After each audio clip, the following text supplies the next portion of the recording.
Yudan, le bonheur selon Chuang-Tzu. Un concentré de sagesse pour une vie plus heureuse et plus sereine. Après le succès du même auteur au féminin, le bonheur selon Confucius, le grand Tao agit dans le respect des lois de la nature, sur le chemin de la montagne sacrée, le Montai en Chine, de tout temps source d'inspiration. Je saisis le sens de cette phrase de Confucius.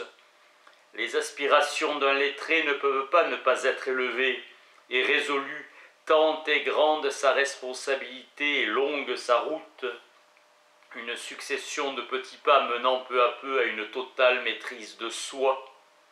En été, les alentours du Montai vibraient de vie, faisant naître en moi de nombreuses émotions. Cette route me faisait prendre conscience de ma mission et comment me transcender en tenant compte de ma personnalité intrinsèque. Le confucianisme nous apprend à assumer nos responsabilités et le taoïsme nous apprend à soulever des montagnes. Au fil des années, je suis devenue plus tolérante et plus reconnaissante à l'égard du monde extérieur. L'objectif de l'ouvrage est simplement de laisser la pensée de Chuang-Tzu encourager chacun à réaliser un rêve merveilleux et généreux. Se débarrasser de la notion d'utilité pour pouvoir voyager en toute liberté durant cette vie. Retrouver notre vraie nature, celle qui nous permettra de renouer avec notre innocence. Chuang-Tzu apparaît dans l'ouvrage comme un personnage et non comme une personne.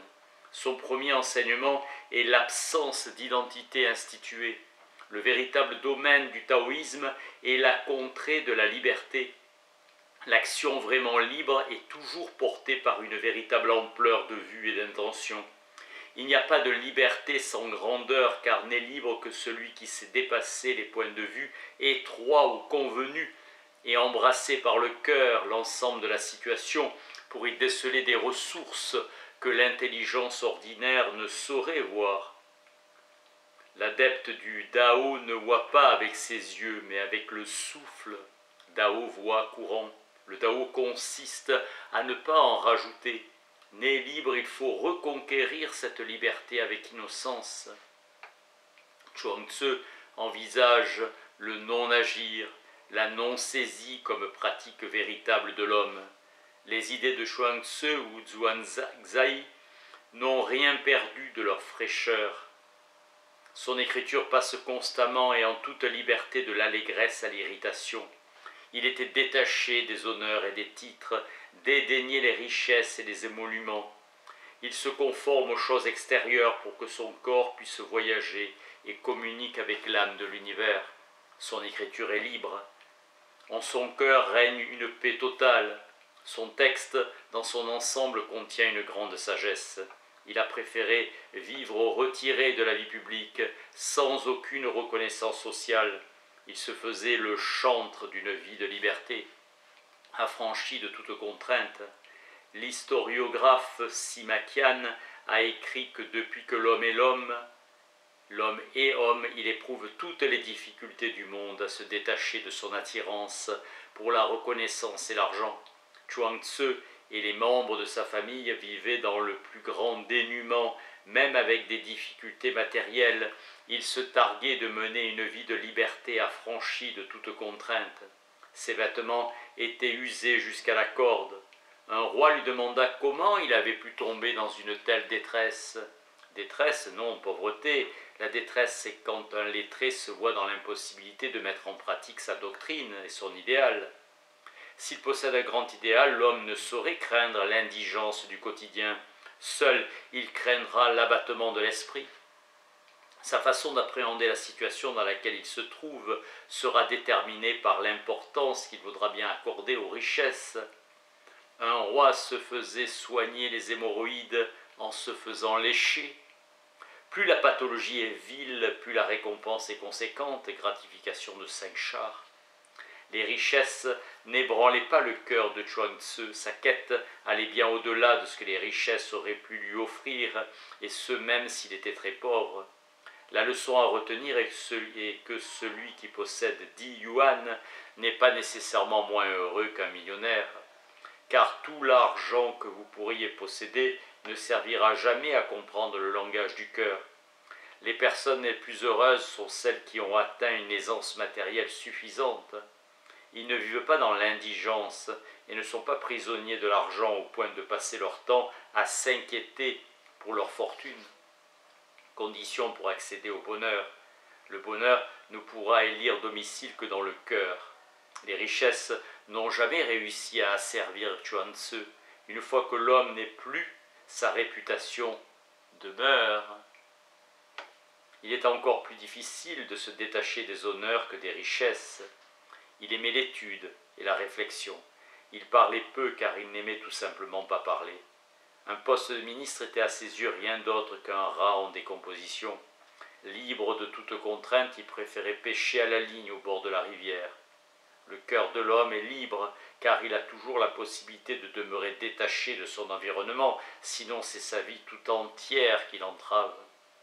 Ce sont les hommes et les richesses qui guident nos pas en nous faisant plonger dans une agitation stérile qui entrave notre cœur.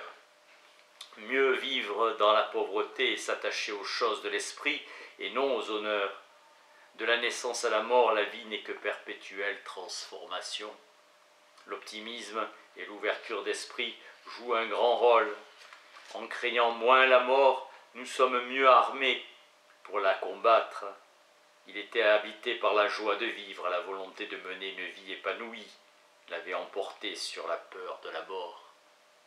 Le confucianisme, il nous présente un ressenti de douceur et ne l'avait emporté, et de sobriété, vivre l'instant présent. Le confucianisme se préoccupe de la vertu des hommes sages et la vie de chacun doit être consacrée à l'accomplissement d'une grande œuvre. L'homme doit parvenir à un dépassement de lui-même, assumer ses responsabilités à l'égard de la société. L'existence humaine doit être tout entière tournée vers l'horizon suprême de la liberté, affranchie de toute contrainte. Pour Chuang-Tzu, les barrières qui entravent le cœur de l'homme doivent être levées pour redéfinir une existence humaine tournée vers la contemplation de l'univers, libérer son cœur et repartir dans la vie avec enthousiasme, se détacher des difficultés du quotidien et nous tourner vers l'horizon d'une véritable liberté. Surtout ne pas limiter notre imagination, accepter de voir grand. L'horizon d'une personne détermine sa façon de penser. Seules les personnes qui voient grand sont à même de discerner la véritable valeur de ce qui les entoure. Trop souvent, nous nous glissons tranquillement sur les rails que la vie nous a attribués, bondir hors du champ de notre vécu pour reformuler la donne, servir un objectif encore plus grand. La pensée conventionnelle enchaîne notre âme et notre esprit et nous impose de bien tristes limites. Les limites sont faites pour être dépassées, remettre en question nos propres valeurs et atteindre la véritable liberté, celle qui ne connaît ni entrave ni contrainte. Réussir, ce n'est pas faire comme les autres candidats et obéir aux règles préétablies en restant là assis à attendre. Les grands sages ne sauraient se contenter de nous transmettre de petites recettes. Dans le monde actuel, le meilleur n'existe pas, seul compte ce qui est unique. Il ne faut jamais jalouser son prochain. Être utile, c'est se nuire à soi-même. Être inutile, c'est se préserver. Nous vivons dans une société donnant la primauté au succès et à l'immédiateté des avantages. Quand on accepte d'élargir son regard, on comprend ce que signifie être promis à de grandes choses. L'utilité, c'est l'existence tournée vers le vaste horizon.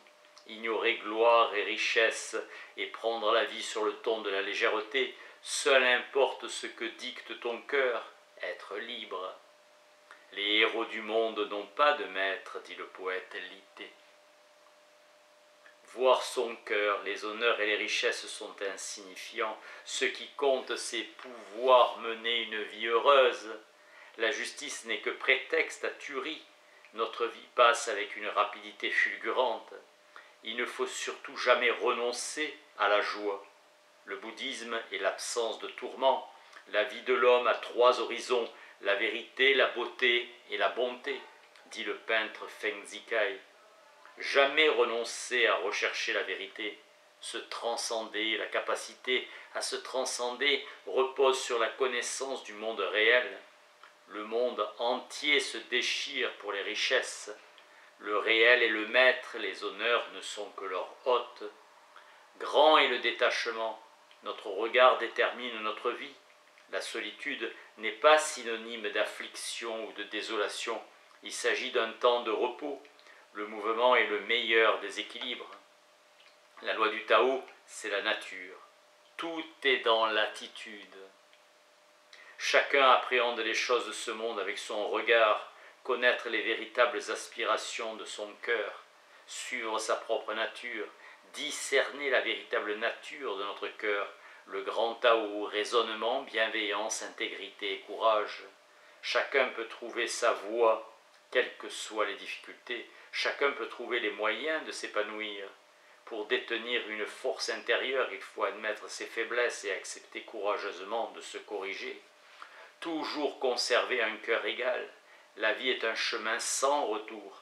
Parler avec légèreté de la vie et de la mort en prenant conscience de leur signification. L'homme animé d'un noble idéal peut envisager de renoncer à sa vie au nom de ses convictions.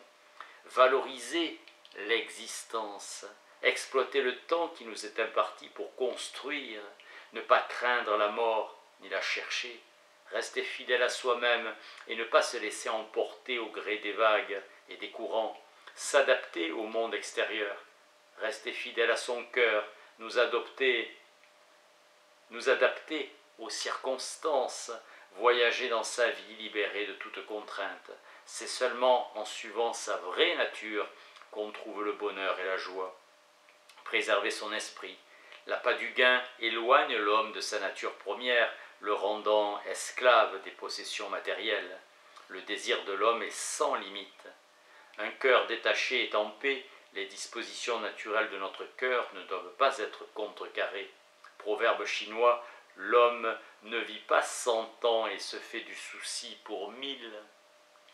S'abstenir de se lancer à la poursuite des futilités. Si notre cœur est inquiet, nous ne sommes pas au maximum de nos capacités. Rassembler son esprit et intérioriser sa vertu, concentrer en notre cœur l'ardeur qui nous habite, oublier sa propre personne, mettre tout en œuvre pour préserver notre santé, nous détacher des honneurs et des richesses. Intelligence signifie homme de grande sagesse. Saisir le tréfonds de notre cœur, chaque vie est unique. Tout finit par passer, les biens matériels et la vulgarité empêchent d'accéder aux vraies valeurs. Voler haut dans le ciel pour être en accord avec la morale qu'insuffle son cœur. La réflexion prime la technique, diminuer le nombre des obligations morales et retrouver l'état le plus simple. Pratiquer un détachement naturel, conserver un cœur simple, traiter le monde entier avec générosité et compassion, faire preuve d'empathie pour ceux qui sont fragilisés. Être grand, c'est suivre les lois de la nature. Ne rien craindre et ainsi triompher de tout. Ne rien regretter. Un garçon défia un sage, un oiseau dans la main. Est-il vivant ou mort? Sûr de gagner son pari, pouvant tuer l'oiseau, le vieil homme répondit « La vie est entre tes mains. Notre vie est entre nos mains. » Merci.